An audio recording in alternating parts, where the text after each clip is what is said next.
Hello, everyone. Hello in Africa, and hello to all the diaspora here in the Western world, and including UK as well. So today, I want to touch up on some commentary dialogues about what is going on in our society in this Saturday talk show. And there's so many things that I really want to address that I feel like many people are not talking about it right now, and that we have become extremely silenced. So as I mentioned in my previous talk shows, that this year of 2022 is most likely to be the year of Squid Game. And if you guys have watched that Netflix series of Squid Game, this is about like survival, people trying to do everything they can to survive. And if they lose at the end of the game, they end up dead. So this is like, we're finally coming into the reality of it right now in 2022. So who would have ever thought that this is where our human life would lead to at this far? Now, if I take you guys back to the pre-COVID life, all right? So let's refresh back some memories. So the pre-COVID life that we remembered, everybody was doing their own thing. They were living their own life, and businesses were blooming. Small businesses were blooming. Everybody was being creative. This was the country that we knew as a country of capitalism. So what does capitalism mean? It means, you know, where people have the ability to create things and go as far as they want to go in life. And as far as me remembering all the pre-COVID life, I could say, yeah, it was a really good time. I think a lot of us in our generation, like the millennials and the next generation Z, like we had it pretty good. Even though the stuff that were exposed during the COVID, we were not aware of it. Nobody knew all of that was going on, or how deep state the system was, and also the political world, or geopolitics and things of that nature.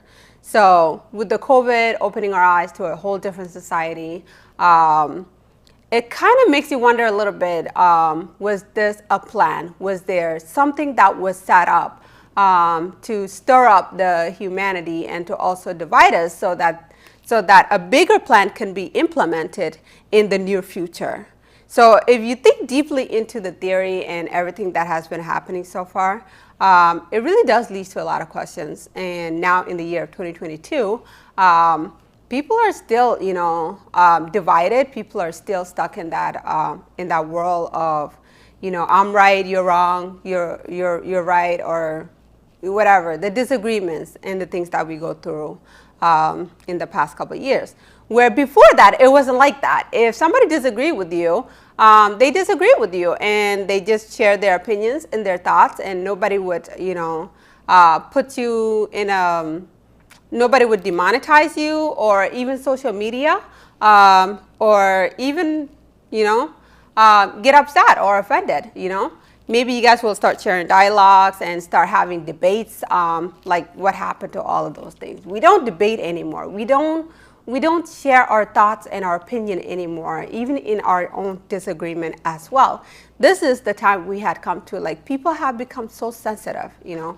And there's a saying, when a society becomes so sensitive, that's usually a pretty dangerous time of humanity.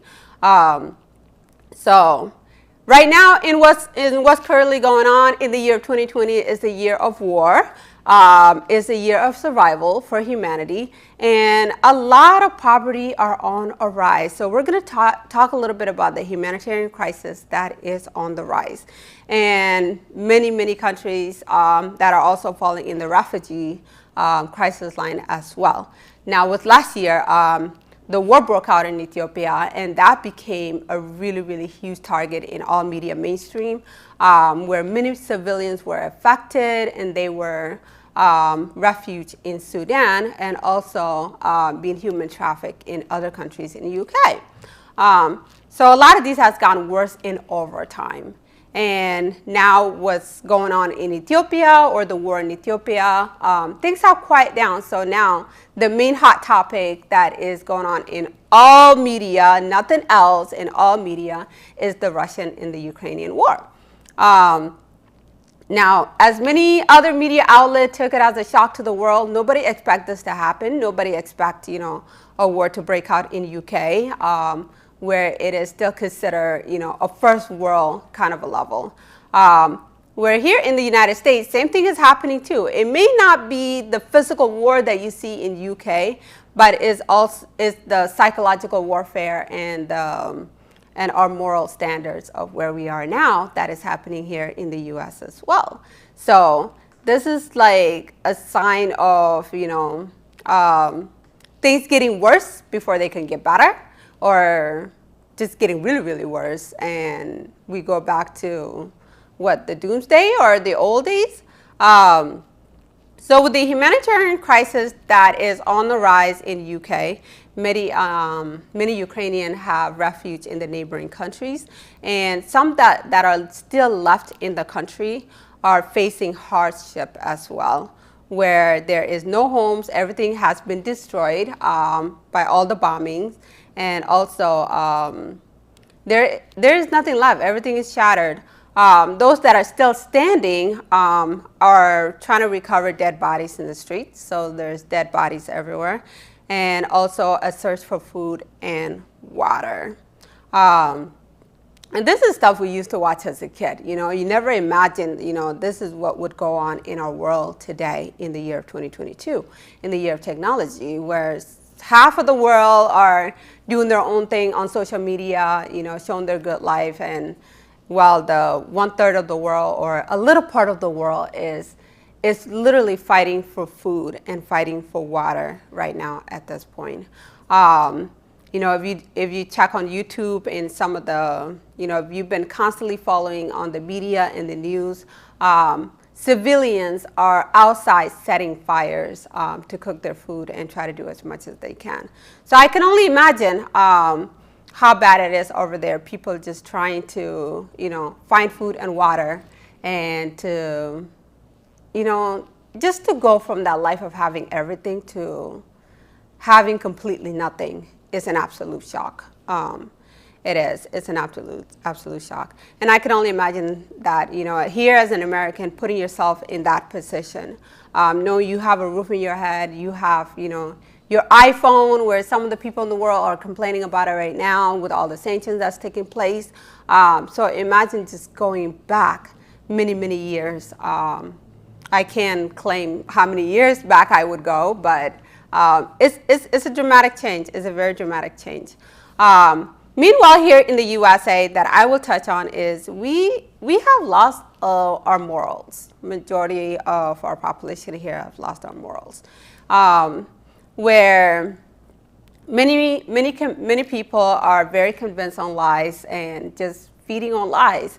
The narrative that we see all the time, including all social media and including from the news media, is we get so drawn into that, we get so sucked in that we can't even create our own point of view or our own narrative of the situation. Or even just looking at both sides, where one side is completely left, one side is completely right, it's really all about coming back to the middle, just finding a common ground of what is this side talking about, what is this side talking about, and once you have collected all of that information, and there will be some truth to it that will come into one place. And that is becoming less and less in our society. And I think, it is a serious war that is happening in this country, and it is something that everybody should just take a backseat and, analyze it or take a look back at it, where I'm not sure where majority of the families or the household, how it's affecting, the adults or raising the children at home, and also, teaching the kids to have just that one-side narrative, So that's what's going on. Now, going on to the living costs here as well. Maybe not just here, but also around the world. This is something that has been ringing in my head a lot. So in the past couple of years, the living costs has been going up slowly by slowly. You'll mainly hear a lot about inflation in the media, and also we've covered a lot about that here on Ellen Yamal Talk Show, and I wanted to touch a little bit more deep into it, what the inflation is doing. There are a lot of testimonies going around where it is affecting the consumers and also the buyers and the sellers. So it's affecting everyone all around. And with the live costs, our wages still stay the same, or it may remain the same, but our expenses are becoming more than what we are bringing in now in our society. And I'm pretty sure, this is something that is affecting a lot of Americans. Many have not reached to that topic yet to open up or to even talk about it. But it is something that is only getting worse right now at this point. So you kind of wonder if the expenses become higher than the wages you are bringing in, that means you would have to downgrade. So by downgrading, meaning that you no longer can afford to live the lifestyle that you have created or the lifestyle that you have worked hard for. Maybe having a brand new car, now you have to worry about getting it fixed, taking it to the mechanic, and maybe the money may not be enough for it until eventually it starts to affect you. Or even with house rent or the house that you own, a lot of houses going on foreclosures, including renters. Maybe you live in an upscale apartments, or maybe you have a family where each individual has their own room, but now you have to join in with a family member, or you have to go down to a smaller apartment where everybody is kind of squinched together. So this is a lot of what I see is happening right now, and that is only getting worse in our society. And with the food costs, this is something you never really see before here in this country before the COVID. But now after the COVID, there are lines of people lining up for food shelters, and the government system is just adding more and more people on there. So with traveling, I don't know how it affects the traveling, but I'm pretty sure, with downgrading on the lifestyle is you're not able to do all the things that you're able to do up here, where now you have to kind of slow down and settle. And this is something a lot of our leaders has been, preaching on in the last couple of years, is that,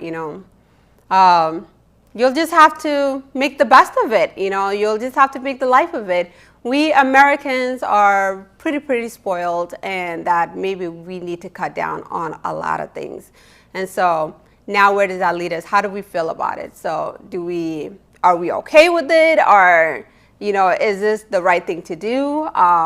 Is the rest of the world falling apart where we have to downgrade on our lifestyles here? Is that worth doing?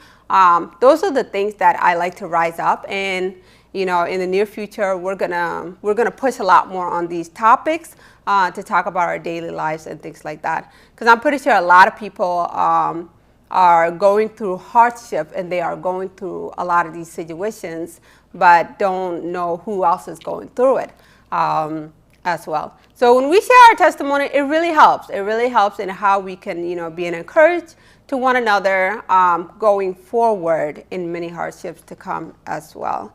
And, especially targeting, our African community and the diaspora and all of those that are living here in the Western world. How is all of these change affecting you in your daily life? Do you have to cut down on one meal a day instead of 3 meals a day? Things that we have left, a long time ago in our native countries is what we have to go through now. So it's really no difference. And myself, with a couple of thoughts is, with the war that is going on in the UK, there are some chances that some of the oils in Africa may also be bought as well. As some of the people mentioned, like, for example, with South Sudan having having lots of oil, that can also be a revenue to the Western world as well, and that could raise up the financial system in South Sudan, and maybe people will start to have jobs. So is everything regenerating? Is everything going back in a circle? Is all the resources that are in Africa will finally be bought, and people in Africa can have jobs and start living a better life? So these are the things that I want to address and I want to put in your guys' head to think about. And hopefully in the near future, depending on your guys' comments, what are your guys' thoughts on it? And we can raise a lot more of this topic. Now, one of the interesting topics that, that a good friend just brought it into my attention is women in politics. So this is the topic I like to bring up next weekend, if possible. So we may have a guest. We're going to have a guest that's going to help, exchange these dialogues. We all have, different opinions and different thoughts, and these are the things that we want to share and encourage, whether it is testimonies or it is, just, allowing you to think for a moment.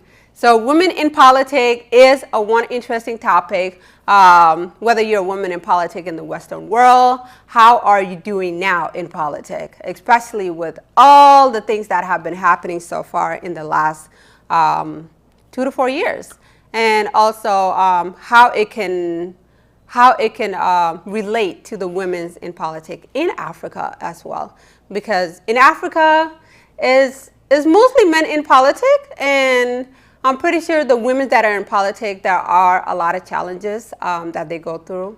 And these are pretty interesting topics. These are things we can share and connect both worlds as well. So these are the topics that I wanted to address today.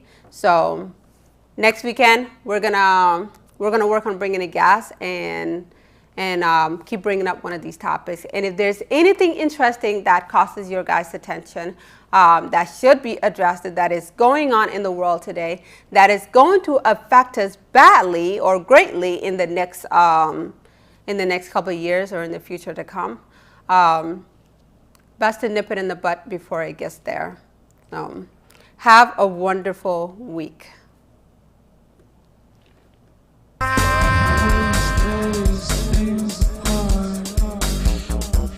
Hot mixing.